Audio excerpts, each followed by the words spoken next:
Hey, I'm Hanley Riggs. And I'm Camden Morris. And you're watching the Vision News Network.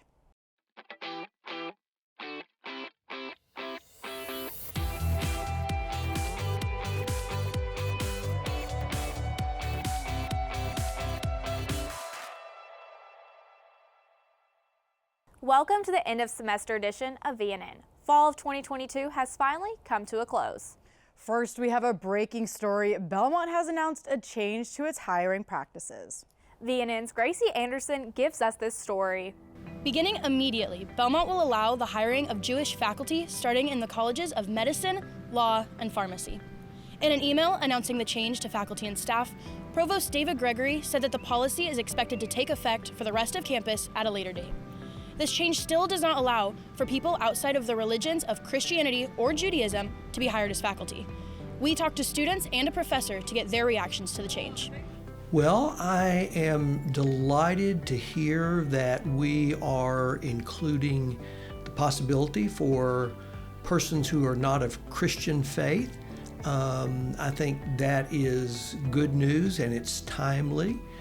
It's a lot of just sort of adding in, Old Testament enrichment to the Christ-centeredness of the university already. Besides, Christ-centeredness, in my opinion, is more about following the values of Christ, which would include inclusion and tolerance.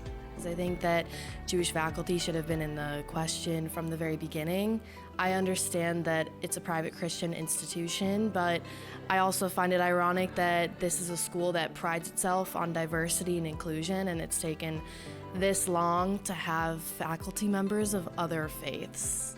It seems to me that if you open the door to a non-Christian religion, in all fairness, you have to do that for other non-Christian religions.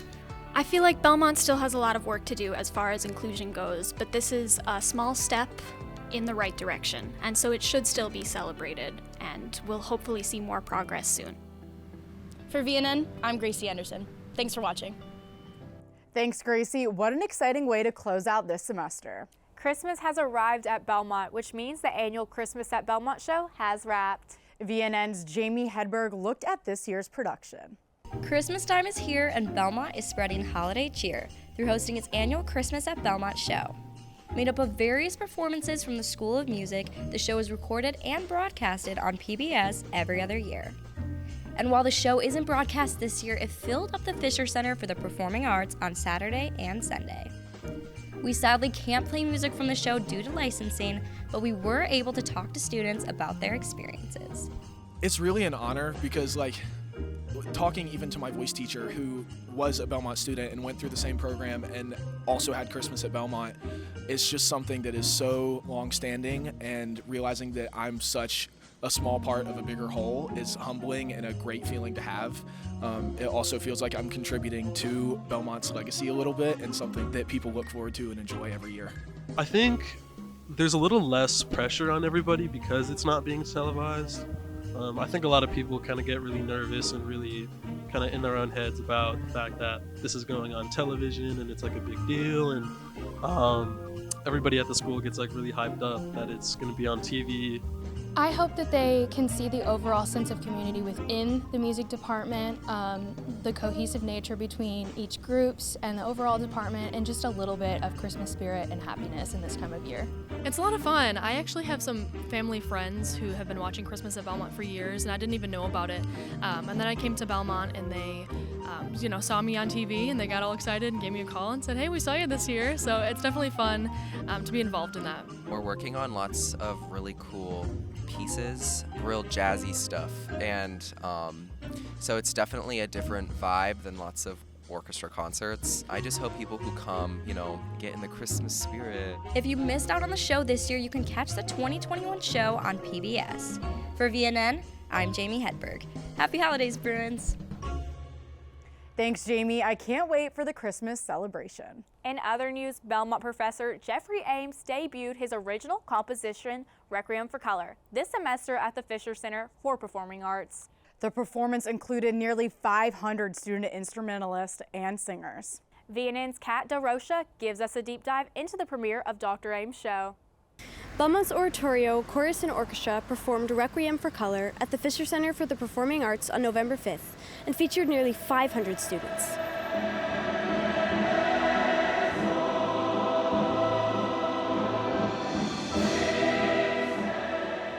Composed by Director of Choral Activities and Professor of Music Jeffery Ames, the Requiem contains classical elements as well as other musical styles pioneered by Black musicians. What makes this unique, I think, is not only is the piece composed in the Western art tradition, just like Mozart, Beethoven, Brahms, but it also includes idiomatic styles within the Black culture. So we've got hints of jazz. Not hints, we have jazz. We have spirituals, we have gospel. We've got some rap and hip hop as well in the Requiem for Color. So that's what makes it unique, makes it very, very special.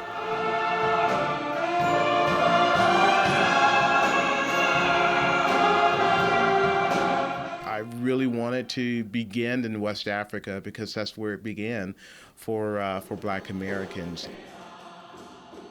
And from there, kind of go through or take a journey of Black Americans that began with enslavement and ends in modern day America. The pieces, which Ames has been working on for over 10 years, included student singers and instrumentalists. Over a decade ago, a seed was planted. God just kind of gave me this idea of having a major choral orchestral work. I would say it was mid-September by the time, maybe the end of September when I finished it all. We've been working on it since the beginning of the semester. We started working on the Requiem probably the first week of classes. All their work culminated in a one-night-only performance on Saturday night.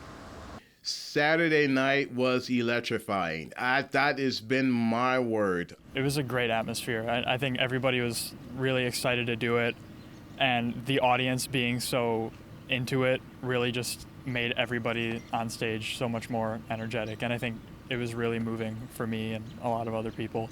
He did a phenomenal job. The choir did a phenomenal job. I'm really proud to be a part of such a wonderful community. The audience, they were wonderful. They were wonderful, and they were in store for so much history, and the good and the bad. This is simply true. It's what's happening, and you can go to any country in the world. I guarantee you, you're going to find the same sense of oppression. The thing that makes it a bit more sticky for us is that it's an American story. And our American society has had and still continues to struggle with the issue of race.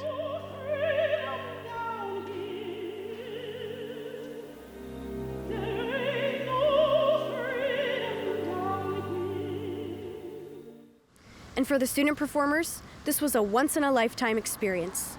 It's a really incredible experience for me personally just to perform this and share a little bit of our culture and who we are as a people through the gift of music.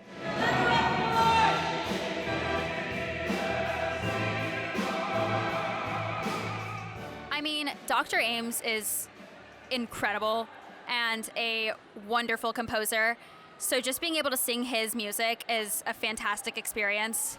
You know, I've never worked with a full-on 300-person choir before, and it's my first time being in the Fisher Center, so that was definitely an experience. Just the acoustics there, the environment, it was surreal. As a celebration of African American music and African American history, I think it was really important for people to go see that. For VNN, I'm Kat DeRocha. Thanks for that report, Kat. The Fisher Center is always booked with so many interesting performances. And if arts and culture aren't really your thing, maybe basketball is. Basketball season has officially started, y'all. And with basketball season comes cheerleading. VNN's Angelina Sinicola spoke with the squad to get the inside scoop of what it takes to get the crowd pumped up. Belmont cheerleaders make sure the crowd is pumped up to support the men's and women's basketball teams, but little is known about what it takes to wear the red and blue. So the cheerleading team, first and foremost, supports our Belmont athletic sports teams, primarily men's and women's basketball. But we definitely do what we can to bring the energy, bring the hype. Once we're set for game day, we can start working on competition. So we are going to UCA College Nationals in Orlando, Florida this year in January. And that is going to be all of your big teams. So your Kentucky, your Moorhead, all of those teams are also going to be competing there. Typically we are in practice 3 to 4 times a week, but that is just what's planned with the team. So usually all of the groups meet individually outside with a couple of us there to spot. So I would say that we're typically doing 3 to 4 practices outside of those 3 to 4 that are planned. And we also have workouts twice a week as well. All the support we give to the university has to come first, but competition comes second, but it's really most important to a lot of us and really a goal that all of our cheerleaders have. It's really not about the recognition for us, it's about being a cheerleader because all of us have been cheerleaders since we could walk or talk. We don't do it for the recognition, we do it because we love it. We wish our Bruins good luck at the UCA competition from January 13th to January 15th, and we'll keep cheering with them at the games. For VNN, I'm Angelina Sinicola. Thanks for watching. Thanks, Angelina. The cheerleaders definitely bring the hype for our Bruins. This year, Belmont celebrated its first ever Hope Summit. The 3-day summit focused on President Greg Jones' second strategic pathway, data-informed social innovation. I got the pleasure of attending the summit this year. Belmont hosted its first annual Hope Summit from October the 24th to the 26th and honed in on President Greg Jones' second strategic pathway, data-informed social innovation. Guests from all over Tennessee took the stage at the Fisher Center for Performing Arts to participate in a panel discussion with President Jones. Students were invited to hear from former Tennessee Governor Bill Haslam, Rick Byrd, and Vince Gill, among many other guests. The topic of each panel related back to Belmont's goal to help regions thrive all over the world.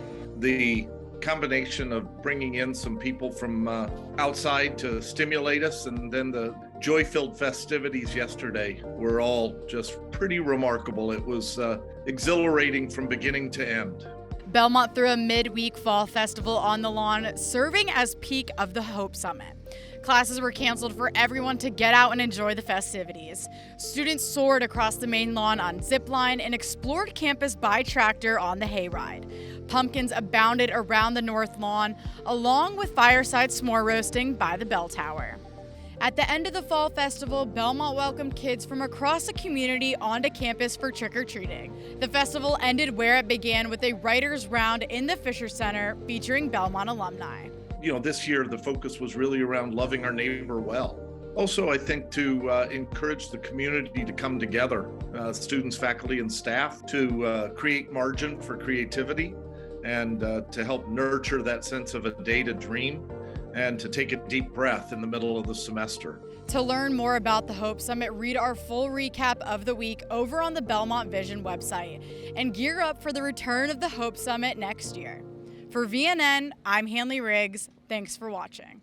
Thanks, Hanley. The Hope Summit will return to campus next fall. Speaking of fall, maybe it's cold outside, which unfortunately means students are inside gathering together and spreading germs. Belmont offers many resources for students to stay healthy or get better on campus.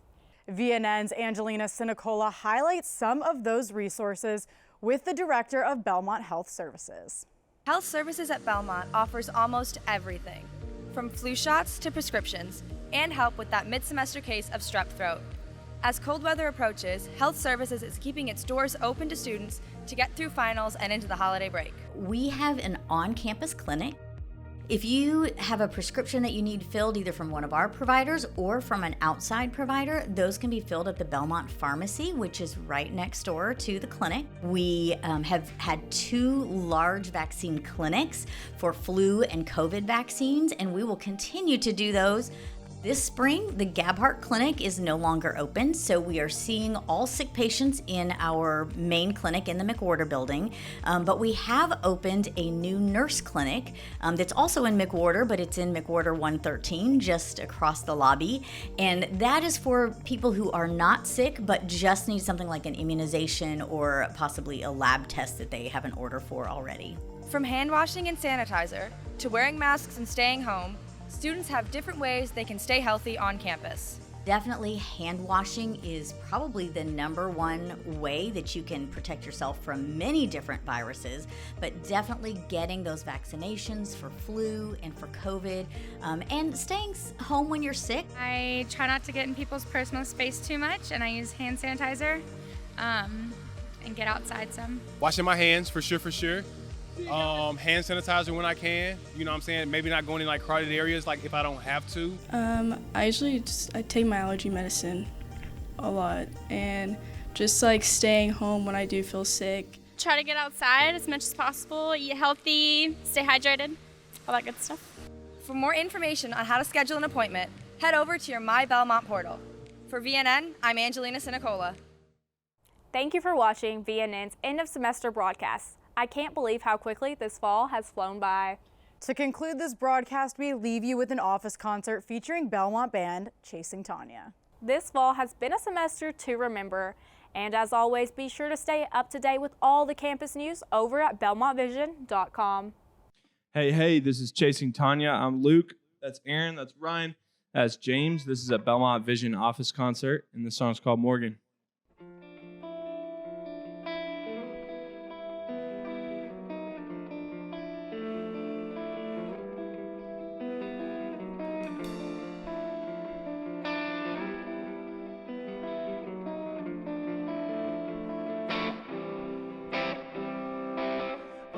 Morgan, Austin, hell, I've missed your open air upon my face. Watching you soak in thought, I wouldn't notice the soda cans in your rivers and lakes. Cause you're strung out on heartbreak and you overdosed on mistakes that you ain't made yourself. A thundercloud of purpose in the common cause of what ifs warring inside your head.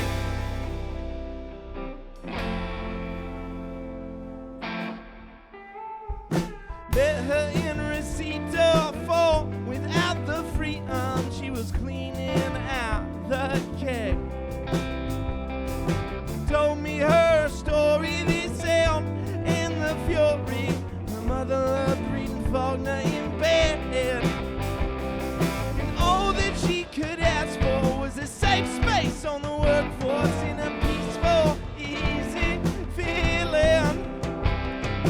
2019 feel like a dream, yeah, or should I just keep sleeping? Bell bottom straight out these stones, heyday. She's a breath of fresh air in retrograde. I was careful with my words for a kid my age.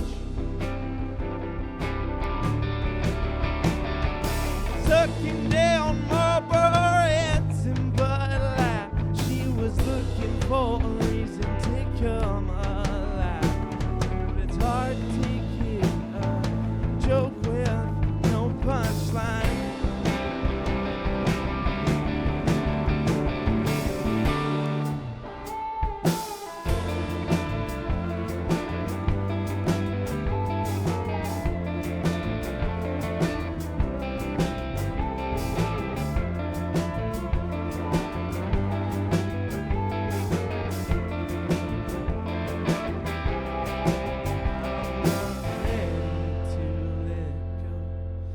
Baby, I was lying when I said I was. I said it, got balls to admit it. Baby, watch out when you go. 'Cause I'm not